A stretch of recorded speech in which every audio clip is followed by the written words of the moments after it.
பொய் சொல்றதை கண்டுபிடிக்கிறதுக்கு மிஷின்லாம் தேவையில்ல, இந்த ஒரு டெக்னிக் போதும்.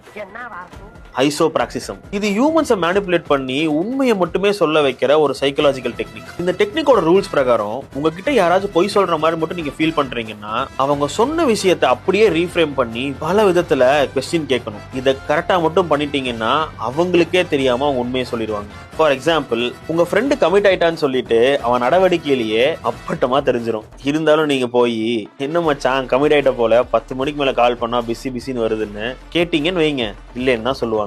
அதுக்கு அவங்க கிட்ட போயிட்டு பொய் சொல்லாதரா உண்மையை சொல்லுன்னு கேட்கறதுக்கு பதிலா, என்ன மச்சான் நைட்ல இப்ப சீக்கிரமா தூங்கிடுற போல 10 மணிக்கு மேல போன் எடுக்க மாட்டேங்கிற, என்ன கதை அப்படின்னு ஆரம்பிச்சு அவங்க கிட்ட இருந்து வர்ற பதிலுக்கு ஏத்த மாதிரி கேள்வி மேல கேள்வி கேட்டே இருந்தீங்கன்னா அப்போ அந்த பொய்யை அவங்க ஜஸ்டிஃபை பண்ணுவாங்க. பொய் மேல பொய் சொல்ல முடியாம ஒரு கட்டத்துக்கு மேல அவங்களே அறியாம அவங்க உண்மையை வளரிடுவாங்க. இதை மட்டும் கரெக்டா சேல்ஸ்ல யூஸ் பண்ணீங்கன்னா ₹1,00,000 ரெவன்யூ பண்ற இடத்துல ₹1,00,00,000 ரெவன்யூ பண்ண முடியும். ஐசோபிராக்சிசம் எப்படி எல்லாம் எங்கெல்லாம் உங்க பிசினஸ்ல இம்ப்ளிமெண்ட் பண்ணலாம்னு தெரிஞ்சுக்கிறதுக்கு என்ன ஃபாலோ பண்ணிட்டு லைனு கமெண்ட் பண்ணுங்க.